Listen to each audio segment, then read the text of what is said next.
Sri Lestari Kadaria SH dan Alpanta Wijaya SH. Terima kasih Yang Mulia. Baik, selanjutnya pihak terkait. Waktu Anda juga 15 menit. Baik, Yang Mulia. Sekarang 17.26 ya. Baik, Yang Mulia. Silakan. Terima kasih. Assalamualaikum warahmatullahi wabarakatuh. Salam sejahtera untuk kita semua. Selamat sore. Salam kebajikan. Om Swastiastu. Namo Buddhaya. Yang Mulia Majelis Hakim Mahkamah Konstitusi, pihak pemohon, pihak termohon, Bawaslu, para hadirin yang kami hormati. Sebelum memasuki materi perkara ini, izinkan kami menyampaikan materi pendahuluan agar kita sama-sama mengetahui kondisi sosial politik di Kabupaten Musirawas Utara, Provinsi Sumatera Selatan, sehingga dapat menyelami perasaan keadilan masyarakat di Kabupaten Musirawas Utara pada saat pemilihan Bupati dan Wakil Bupati tahun 2020 yang lalu.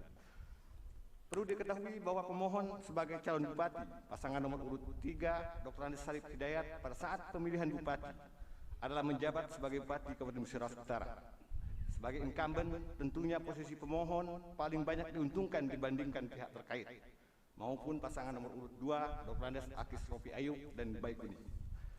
Kita tahu bahwa munculnya bahasa TSM, terstruktur, sistemik, dan masif adalah karena pelaksanaan pemilu kada di daerah-daerah yang diikuti oleh incumbent, seperti posisi pemohon dalam pemilihan Bupati dan Wakil Bupati serentak tahun 2020 yang lalu. Sehingga jika ada argumentasi dalam dalil pemohon yang mendalilkan TSM dilakukan oleh pihak terkait, hal itu hanyalah bersifat asumsi dan argumentasi tanpa didasari fakta hukum yang nyata. Justru sebaliknya, pemohonlah yang banyak melakukan kecurangan-kecurangan karena diuntungkan oleh sistem. Curangan pemohon juga terlihat dalam petitum pemohon yang meminta pemungutan suara ulang hanya di kecamatan-kecamatan pemohon kalah, sedangkan di daerah pemohon yang menang tidak diminta oleh pemohon. Hal ini menunjukkan juga bahwa pelanggaran-pelanggaran yang bersifat TSM tidak terjadi dalam Pilbub 2020 di Musirawas Utara.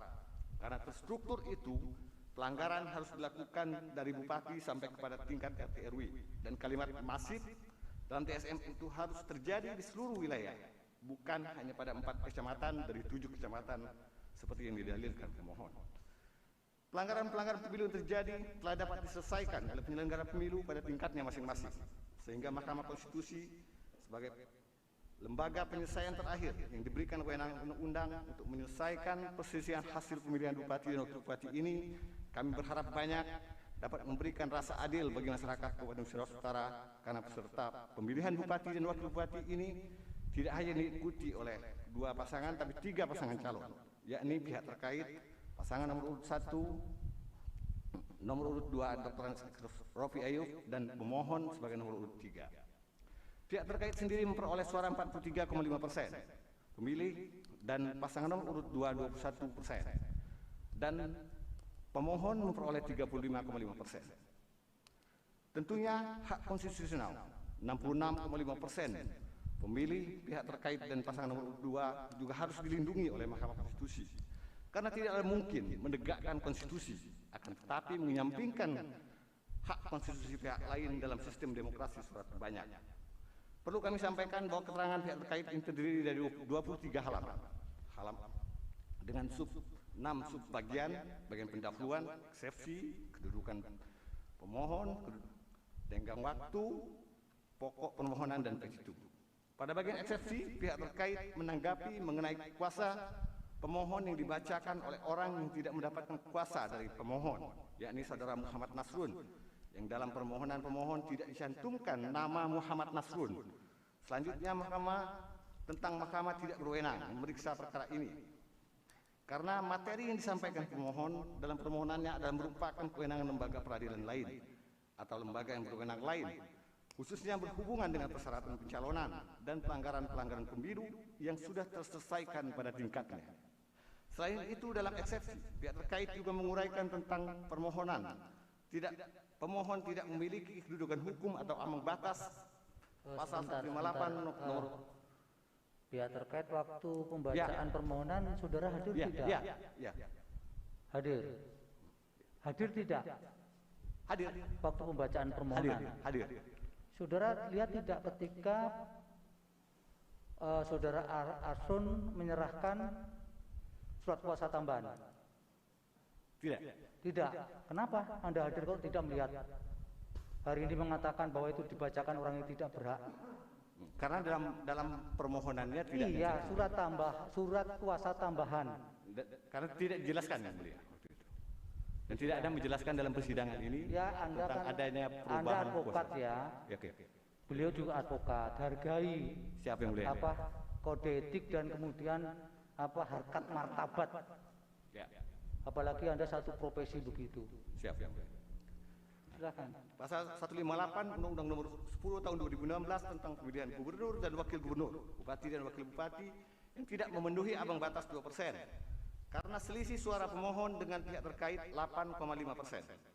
Sehingga permohonan pemohon tidak memenuhi ambang batas. Lebih lanjut, eksepsi pihak terkait juga berkenaan dengan kaburnya permohonan pemohon, di mana dalil pemohon tidak konsisten dan selalu berubah-ubah.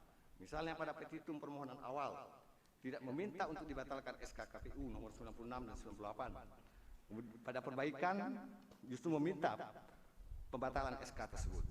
Dan permohonan pemohon yang tidak menjelaskan dari mana perolehan suara 46.242 suara itu. Dalam posita tidak diuraikan secara terperinci dan jelas TPS mana saja suara pemohon yang diperoleh.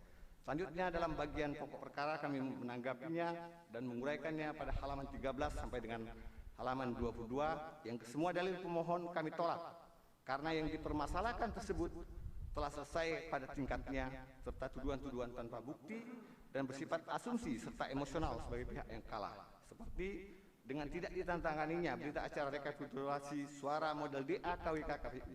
Tidak ditandatangani berita acara rekapitulasi itu karena pemohon telah mengetahui kekalahannya, sebab pada POM C KWK TPS semua ditandatangani saksi pemohon. Demikian juga dengan dalil pemohon yang menyatakan memperolehkan suara 46.424 suara dan pihak terkait hanya mendapatkan suara 42.732 suara. Hal ini hanya asumsi tanpa dasar, sebab dari rekap C KWK masing-masing TPS tidak ada satupun fakta yang menunjukkan pemohon memperolehkan suara sebanyak itu, dan juga dalam dalil pemohon tidak menggambarkan perolehan suara pemohon itu di mana, berapa suara pemohon yang hilang, atau siapa yang memilih pemohon yang suaranya hilang. Semuanya hanya asumsi, mimpi, dan khayalan belaka. Selanjutnya, atas dasar apa yang kami uraikan tersebut, kami mohon kepada Yang Mulia dapat memutuskan, pertama, mengabulkan eksepsi pemohon untuk seluruhnya, pihak terkait seluruhnya. Kemudian dalam pokok permohonan menolak permohonan pemohon seluruhnya. Yang kedua, menyatakan sah dan mengikat keputusan KPU Kabupaten Cirawas Utara nomor 304 dan seterusnya tertanggal 15 Desember 2020. Atau mohon putusan yang seadil-adilnya berdasarkan ketuhanan yang Maha Esa. Saya sendiri Pak Safi'i dan didampingi oleh teman saya Ayub Zakaria, dan secara daring juga ada Ihsan Tanjung dan Edward Antoni. Terima kasih Yang Mulia.